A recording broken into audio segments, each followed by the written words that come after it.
శోభరాణి గారు ప్రస్తుతం hot topic ఏంటంటే ఏదైతే ఓబుళాపురం కేసుకు సంబంధించి గాలి జనార్దన్ రెడ్డి గారికి 7 ఏళ్ల జైలు శిక్ష. అంటే కొంత సమయం తీసుకున్నప్పటికీ కూడా ఖచ్చితంగా న్యాయస్థానం నుంచి కానీ లేదా వ్యవస్థ నుంచి ఎవరో తప్పించుకోలేరు అనడానికి ఇది ఒక ప్రత్యక్ష ఉదాహరణ. గత 12-13 సంవత్సరాలుగా 13 సంవత్సరాలు రాబోతుంది అనుకుంటున్నాను నేనైతే జగన్మోహన్ రెడ్డి గారు ఈ ఈడీ కేసులు కానివ్వండి, ఇన్నేళ్లు బెయిల్ మీద ఉన్న వ్యక్తి కానివ్వండి, ఇది ఒక హెచ్చరిక అనుకోవచ్చు అంటారా? ఎలా చూడాలి ఈ అంశాన్ని? నమస్తే అండి. టైం తీసుకున్నా కూడా కోర్టు కరెక్ట్గా వ్యవహరించింది అనే దానికి ఇవాళ ఆ గనుల కేసు ఏదైతే సంచలనాలు సృష్టించిందో దానికి సంబంధించి సంచలనమైన తీర్పే ఇచ్చిందని భావించవచ్చు. మరీ ముఖ్యంగా గాలి జనార్దన్ రెడ్డి గారి గురించి ఇక్కడ ఒక్క మాట చెప్పాలనుకుంటున్నానండి నేను. ఆయన యూజ్ చేసిన టాయిలెట్ కూడా కమోడ్ కానీ, అందులో యూజ్ చేసిన మగ్స్ కానీ, ఆయన తిన్న ప్లేట్స్ కానీ, గ్లాసులు కానీ, డైనింగ్ టేబుల్ కానీ, డోర్స్ కానీ, సోఫాలు కానీ అన్నీ బంగారంతో చేయించుకున్నాడు అని అనుకున్నప్పుడు ఇంకా అట్లాంటి ఉగ్రవాద ఉన్మాద స్టేజ్కి వెళ్ళిపోయి దేశ సంపదని వ్యాపారం చేసుకొని బ్రతకాలనుకునే గాలి జనార్దన్ రెడ్డికి ఆ శిక్ష చాలదనేది మాత్రం నా ఉద్దేశం. So 7 years of punishment is not enough for him, నా పర్సనల్ అభిప్రాయంగా చెప్తున్నాను. అండ్ మోర్ ఓవర్ ఇంత టైం కూడా తీసుకోకుండా ఉండవలసింది. దాని గతంలో జగన్మోహన్ రెడ్డి గారు కూడా ఎక్కడో నా అన్నయ్య అని, నా తమ్ముడని ఆయన అని అంటే సంబోధించుకున్న సందర్భాలు కూడా ఉన్నాయి.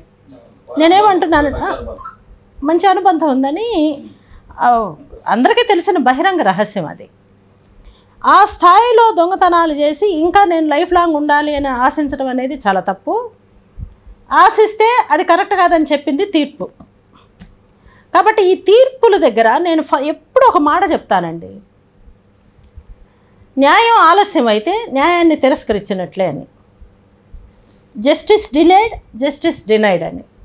నేనేమంటున్నానంటే ఇదే కేసుని ఇంకా త్వరితగతిన ఎప్పుడో ఒక 5 years బ్యాకే స్పీడీ డిస్పోజల్లో జడ్జిమెంట్ ఇచ్చిండుంటే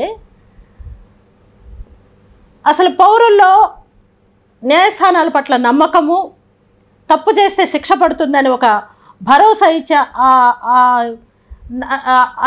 ఏమంటారు ట్రస్ట్, న్యాయస్థానం పట్ల ఉండే గౌరవం, చిత్తశుద్ధి జనంలో అది మనసులో ఉంటే మాకు అన్యాయం జరిగినప్పుడు మేము న్యాయస్థానాలను అప్రోచ్ కావచ్చు అనేది ఉంటుంది. కానీ ఈ స్థాయిలో దొంగతనం చేసి, ఈ స్థాయిలో దోపిడీలు చేసి కూడా పెద్ద మనుషులుగా చలామణి అయినప్పుడు జనం కూడా ఏం ఆలోచిస్తారంటే ఇంత పెద్దోళ్ళు ఇంత పెద్ద నేరాలు చేసి తిరుగుతున్నప్పుడు మనం ఎందుకు చేయకూడదు అనేది వస్తుంది. కాబట్టి ఏంటంటే ఇలాంటి వాళ్ళకి త్వరితగతిన కోర్టులు, న్యాయస్థానాలు అన్నీ శీఘ్రంగా దాని మీద ఇన్వెస్టిగేషన్స్, అంటే పోలీస్ డిపార్ట్మెంట్ దగ్గర నుంచి దాని అనుబంధ సంస్థల దగ్గర నుంచి సిబిఐలు ఇవన్నీ పనిచేసినాయి కదండి. వీటన్నిటినీ తీసుకొని జడ్జిమెంటు త్వరగా ఇచ్చేటట్లయితే అసలు నేరాలు పెరగకుండా ఉంటాయి. నేరపూరితమైనటువంటి సమాజంలో మనుషులు బ్రతకూడదు అనేది ఒక ఎగ్జాంపుల్గా తీసుకుంటారు. కాబట్టి అది కోరుకుంటున్నాను నేను. ఏది ఏమైనప్పటికీ ఆల్ సెడ్ అండ్ డన్, ఈరోజు ఆ గనులు మాఫియా, మైనింగ్ మాఫియా అనే ఒక పెద్ద దోపిడీ ఏదైతే జరిగిందో ఆ దోపిడీకి పాల్గొన్న వాళ్ళందరూ ఈరోజు శిక్షార్హులు అని చెప్పడం అనేది శుభసూచకం నేను చెప్పదలుచుకున్నాను. కాబట్టి చట్టం ముందు ఎవ్వరూ అతీతులు కారు, అందరూ తలవంచవలసిందే. 99th డే నువ్వు ఖచ్చితంగా శిక్ష అర్హుడివి. నీ రెస్ట్ ఆఫ్ ది లైఫ్ అంతా, ఇవాళ గాలి జనార్దన్ రెడ్డి గారికి 55-60 ఏళ్ళ మధ్యలో ఉన్నారేమో నాకు తెలియదు. ఇక రెస్ట్ ఆఫ్ ది లైఫ్ అంతా జైల్లో గడపటం అనేది, నువ్వు ఇంకా నీ లాస్ట్ జీవితాన్ని, ఫేజ్ ఆఫ్ ది లైఫ్ని నువ్వు జైల్లో గడపటం అనేది ఎంత దయనీయమైన విషయం. కాబట్టి ఏంటంటే ఇలాంటి వాటిని ఎగ్జాంపుల్స్గా తీసుకొని నాయకులు, ప్రజాప్రతినిధులు, వ్యాపారస్తులు, ప్రజలు అందరూ అప్రమత్తంగా ఉండాలని, ఏ రోజుకైనా శిక్ష పడుతుందనే భయంలో ఉండాలని, న్యాయస్థానాలను గౌరవించాలని నేను కోరుకుంటున్నాను. మీరు అన్నట్టుగా చాలా దగ్గర సిమిలారిటీ సార్. ఇప్పుడు మీరు అన్నట్టు గాలి జనార్దన్ రెడ్డి గారి ఇంట్లో లేదా కమోడ్లోనో అంత బంగారపు పూత పూసిన లేదా బంగారమయం అనే ఉదాహరణతో పాటు ఇట్లా ఈ ఋషికొండలో ఆయన కట్టినటువంటి 500 కోట్ల రూపాయల ప్యాలెస్ లో కూడా ఎంత పెద్ద ఖరీదైనటువంటి కబోర్డు కానీ, లేకపోతే ఈ వ్యవహారాల్లో కూడా ఈ లిక్కర్ స్కామ్ మేడం ఈ రోజున ఆంధ్రప్రదేశ్ లో లిక్కర్ స్కామ్ గురించి పెద్ద ఎత్తున చర్చ జరుగుతుంది. దాని మీద కాల్ డేటా ఆధారాలు కానీ, లేకపోతే అంతిమంగా ఎవరున్నారు, దానికి ప్రధాన సూత్రధారి ఎవరు అనే అంశాలు జనాలు బహిరంగంగా చర్చించుకుంటున్నారు. సో అన్ని వేళ్ళు ఈ రోజు జగన్మోహన్ రెడ్డి గారి వైపు చూపిస్తున్నాయి అంటే తర్వాత నెక్స్ట్ జగన్ అనుకోవచ్చు. ఇప్పుడు ఎవరు తప్పించుకోలేరండి. జగన్ గారు ఇప్పటికే బోల్డ్ అన్ని కేసులుకి సంబంధించి కోర్టుల్లో ఎన్నో సవాళ్ళు ఎదుర్కొంటూ ఉన్నారు. ఏదో ఒక రోజు ఈడీ అటాచ్మెంట్స్ అయిపోయిన కేసులు కూడా రెడీగా ఉన్నాయి. కాబట్టి ఆయన అధికారంలో ఉండడాన్ని అడ్డం పెట్టుకొని అడ్జస్ట్మెంట్స్ తీసుకుంటూ డొల్లించుకొని వచ్చినా కూడా ఏదో ఒక రోజు గాలి జనార్దన్ రెడ్డి లాగా జగన్మోహన్ రెడ్డి గారు కూడా నిలబడారు. నాట్ ఓన్లీ జగన్మోహన్ రెడ్డి గారు, తప్పు చేసిన వాళ్ళు ఎవరైనా నిలబడాల్సిందే. ఇప్పుడు నేను ఒకటి చెప్తున్నానండి, ఐఏఎస్ ఆఫీసరు శ్రీలక్ష్మి గారి గురించి నేను చాలా ఇంటర్వ్యూస్లో చెప్పాను.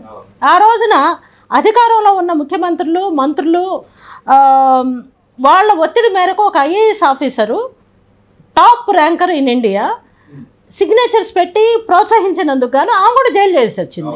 కాబట్టి ఏంటంటే వాళ్ళ వలన అమాయకులు ఒత్తిడికి గురయ్యి అధికారులు కూడా వాళ్ళకి సహకరించిన వాళ్ళు ఎవరైతే ఉన్నారో వాళ్ళు కూడా జైలు పాళ్ళు వెళ్ళటాన్ని మనం ఈ మధ్య సిరీస్లో చూస్తున్నాం.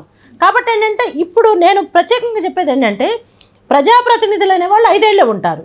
కానీ కలెక్టర్లు, ఎస్పీలు అంటే ఉన్నతాధికారులు ఎవరైతే ఉంటారో వాళ్ళ జీవితకాలం 60 సంవత్సరాలు ఉంటారు. కాబట్టి ఏంటంటే వాళ్ళు సహకరించకుండా ఇది కుదరదండి అని చెప్పే ఆఫీసర్లు పెరిగితే సమాజం బాగుంటుంది, ప్రభుత్వాలు కూడా జాగ్రత్తగా ఉంటాయని నేను చెప్పదలుచుకున్నాను. కాబట్టి ఏంటంటే దీనికి జగన్మోహన్ రెడ్డి గారు మినహాయింపు కాదు, ఏ పార్టీకి సంబంధించిన వాళ్ళైనా ఆ స్థాయిలో తప్పులు చేసి ఆర్థిక నేరాలకు పాల్పడితే ఎవరు మినహాయింపు కాదు. కాబట్టి ఏంటంటే courts and judgements are waiting, people are waiting for the judgement, ఏది జగన్మోహన్ రెడ్డి గారి కేసులకు సంబంధించి. కాబట్టి ఏంటంటే కోర్టులకి, న్యాయస్థానాలకి, చట్టాలకి ఎవరు అతీతులు కారు అనే దానికి ఇవాళ గాలి జనార్దన్ రెడ్డి కారణం అయ్యాడు, రేపు జగన్మోహన్ రెడ్డి గారు కారణం అవుతాడు. కాకపోతే నేను బాధపడుతున్నది ఏంటంటే అండి, జగన్మోహన్ రెడ్డి గారిని నమ్ముకున్న వాళ్ళంతా అది జరిగిన రోజు మొహం చూపించలేని పరిస్థితిలోకి వెళ్ళేంత పిచ్చి వ్యామోహంలోనో లేకపోతే ఉన్మాదంలోనో లేకపోతే ఆయన పట్ల ఫ్యాన్ మెయిల్ ఏదైతే ఉందో అది పెంచుకుంటూ పోతా ఉండకూడదండి. వ్యక్తి పూజ ఉండకూడదు, స్వామి భక్తి ఉండకూడదు. ఆయన సమాజానికి ఏం చేశాడనేది ఎప్పటికప్పుడు క్రాస్ చెక్ చేసుకుంటూ ప్రయాణం చేయాలనేది నేను కోరుకుంటా ఉన్నాను. కాబట్టి ఇప్పుడు ఈ రిషికొండ ఒక్కటే కాదండి, లాస్ట్ 5 ఇయర్స్లో కొండలన్నీ కరిగిపోయినాయి. కాబట్టి దానికి సవాలుగా ఈరోజు చంద్రబాబు గారు కానీ, పవన్ కళ్యాణ్ గారు కానీ బీజేపీ సహకారంతో మళ్ళీ ఎక్కడైతే అమరావతి లేదు అని అపహాస్యం చేశారో, అవహేళన చేశారో, అదే ఉద్దండరాయపాలెంలో ఇదే ప్రధానమంత్రి వచ్చి మళ్ళీ నిన్న చక్కగా ఒక పండుగ వాతావరణంలో అమరావతి రాజధాని అని మొత్తం ప్రపంచం అంతా చూసేలాగా చేయడం అనేది మన నైతిక విజయం, సాంకేతిక విజయం, రాజకీయ విజయం, అన్ని రకాల విజయాలుగా మనం భావించవచ్చు. కానీ దాన్ని కూడా అవహేళన చేస్తూ ఈ రోజున అంబటి రాంబాబు గారు, కానూరు నాగేశ్వరరావు గారు ఏమంటారంటే అంతకు ముందు వచ్చాడు, చెంబు నీళ్లు ఇచ్చాడు, మనకి ఇచ్చాడు, వెళ్ళిపోయాడు. ఈ రోజున పవన్ కళ్యాణ్ గారు ఏదో చాక్లెట్ ఇచ్చి వెళ్ళిపోయాడు తప్ప అంతకుమించి ఒరిగిందేం లేదు. దీనివల్ల అసలు ఏ ఉపయోగం లేదు, అంటే ఈ కూటమి ప్రభుత్వం వల్ల ఏ ఉపయోగం లేదు, 4 ఏళ్ళు కళ్ళు మూసుకోండి అని చెప్పి వాళ్ళ అధినాయకుడి దగ్గర నుంచి కింద ఉన్న నాయకుల వరకు, మాజీ మంత్రులు కానీ మాజీ ఎమ్మెల్యేలు. నిజమే, వాళ్ళు ఏం చేశారు? ప్రధానమంత్రి దగ్గరికి వెళ్ళి ఒక అపాయింట్మెంట్ తీసుకోగలరా? నేను అడుగుతున్నాను, చెప్పండి. అందుకని ఏంటంటే ఒక్క రాయి తీసి పక్కన పెట్టలేని వాళ్ళంతా ఇవాళ రాళ్ళు ఇసెత్తడానికి ప్రయత్నం చేస్తారంటే అసమర్థులు, చేతకాని వాళ్ళే పనిచేస్తారు. ఇప్పుడు అమరావతిని శ్మశానం అన్న బొత్స సత్యనారాయణ సైలెంట్గా ఉన్నాడు. ఎంత కాదన్నా ఆయన సీనియర్ కాబట్టి జరుగుతున్న పరిణామాలు, ప్రజల నుంచి వస్తున్నటువంటి ప్రోత్సాహం, సంతోషం, ఈ చక్కటి వాతావరణం, రాజకీయంగా అందరూ ప్రశాంతంగా ఉన్న వాతావరణాన్ని గమనిస్తూ సీనియర్ నాయకులు కొంతమంది సైలెంట్ అయ్యారు. కానీ ఈ ఒక 7-8 మంది ఉన్నారు చూడండి వైసీపీలో, ఆ రెచ్చిపోయిన గుంపు మళ్ళీ రెచ్చిపోవాలనుకుంటే జనమే బుద్ధి చెప్తారండి. ఈసారి జనంలోకి రమ్మనండి, సేమ్ స్లోగన్తో జనంలోకి రమ్మనండి, సేమ్ స్లోగన్తో అమరావతి దగ్గరికి రమ్మనండి, సేమ్ స్లోగన్తో పల్లెలకి వెళ్ళి మాట్లాడమనండి. They don't have guts to face the people. ఊరికే సాక్షి పేపర్ని ఎదురుగా పెట్టుకొని వాళ్ళు ఇంటర్వ్యూలు ఇచ్చుకుంటూ పోతా ఉంటే జనం కదలరండి. అందుకని ఏంటంటే ఈరోజు మనం విజయాల మీద విజయాలు సాధిస్తూ ఆంధ్రప్రదేశ్కి మళ్ళీ ఒక రూపాన్ని తీసుకురావడానికి ప్రయత్నించే క్రమంలో అందరూ పనుల్లో నిమగ్నమై ఉన్న ఈ టైంలో వాళ్ళు ఏది మాట్లాడినా జనం రిసీవ్ చేసుకోవడానికి సిద్ధంగా లేరు. కానీ సుబ్బారెడ్డి గారు మీరు చాలా దగ్గరగా ఉన్నారు. అమరావతి ఉద్యమం దగ్గర నుంచి కూడా 3 రాజధానుల అంశం వచ్చిన దగ్గర నుంచి కూడా చాలా దగ్గరగా గమనిస్తూ వచ్చారు. గమనించడం కాదండి, గమనించడం కాదు, మేము పనిచేస్తాం, గమనించడం కాదు. అంటే అంత విషయం కక్కే అవసరం ఏముంది? నిన్న కాక మొన్న కూడా సాక్షి టీవీలో వచ్చినటువంటి కథనం ఏంటంటే శాశ్వత శంకుస్థాపనల వాటిలో కూడా ఒక అరగంట కురిసిన వర్షానికి నీళ్లు చేరిపోయినాయి, అదంతా మునిగిపోయింది. చేతగాని వాళ్ళు మాట్లాడండి. ఇప్పుడు 151 నుంచి 11కి 5 కిందకి లాగేసి 11 ఇచ్చారు జనం. ఆ తర్వాత కూడా వీళ్ళు మనం ఎక్కడ రెక్టిఫై చేసుకోవాలి, మనల్ని మనం ఎక్కడ మార్చుకోవాలనే ప్రయత్నం చేయటం లేదు అని అంటే వీళ్ళు కేవలం విధ్వంసం, డిస్టర్బెన్సెస్, అసాంఘిక శక్తులుగా తయారు చేయటం. వాళ్ళు ఆల్రెడీ అసాంఘిక శక్తులుగా ఉన్నారు. అసాంఘిక శక్తుల్ని ఎలా తయారు చేసుకోవాలి, ఈ శాంతియుత వాతావరణాన్ని ఎలా భగ్నం చేయాలనే దాని మీద వాళ్ళు కార్యక్రమాలు పెట్టుకుంటున్నారు తప్ప అసలు ప్రజా ప్రయోజనాల గురించి వాళ్ళు ఆలోచించడం అనేది జరగని పనండి. అందుకని జగన్మోహన్ రెడ్డి గారు ఇప్పుడు కూడా 10 మందిని పోగేసుకొని మాట్లాడేస్తే ఎవరైనా చూసారు, అంత టైం ఎవరికి లేదు ఇప్పుడు. అందుకని అట్లని జగన్మోహన్ రెడ్డి గారు భజన చేసే జనం ఇంకా ఉన్నారు. వాళ్ళు ఎప్పుడు ఎక్కడ రెచ్చిపోతారో అనేది కూడా మనసులో పెట్టుకొని అడ్మినిస్ట్రేషన్లో ఈరోజు లా అండ్ ఆర్డర్ చక్కగా మెయింటైన్ అవుతుందండి.